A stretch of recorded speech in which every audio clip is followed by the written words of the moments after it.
IPL 2026 গতকাল দেখা গেল এক দারুণ লড়াই, রাজস্থান রয়্যালস বনাম গুজরাট টাইটান্স। কিন্তু শুধু ম্যাচের ফলাফলই না, এই ম্যাচ বদলে দিয়েছে পয়েন্ট টেবিলের চিত্র। গতকালকের ম্যাচে দুই দলই শুরু করে আত্মবিশ্বাস নিয়ে।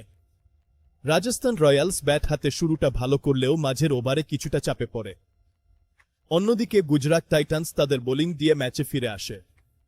এই ম্যাচে নজর কাড়েন কয়েকজন গুরুত্বপূর্ণ খেলোয়াড়। রাজস্থান রয়্যালসের হয়ে দারুণ ব্যাটিং পারফরম্যান্স আসে টপ অর্ডার থেকে। অন্যদিকে গুজরাট টাইটান্সের বোলাররা সঠিক সময় উইকেট নিয়ে ম্যাচ ঘুরিয়ে দেয়। ম্যাচের আসল টার্নিং পয়েন্ট ছিল মিডল ওভারের সেই গুরুত্বপূর্ণ উইকেটগুলো, যেখানে রাজস্থান রান তুলতে পারছিল না। গুজরাট টাইটান্স ম্যাচটি নিজেদের করে নেয় দারুণ বোলিং ও কৌশলগত পরিকল্পনার মাধ্যমে। এর ফলে তারা পয়েন্ট টেবিলে এক ধাপ উপরে উঠেছে।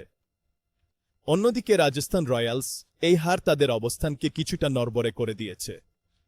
ক্রিকেট হল পুরোপুরি স্ট্র্যাটেজির খেলা। আপনি কোন দলকে সাপোর্ট করছেন, রাজস্থান না গুজরাট?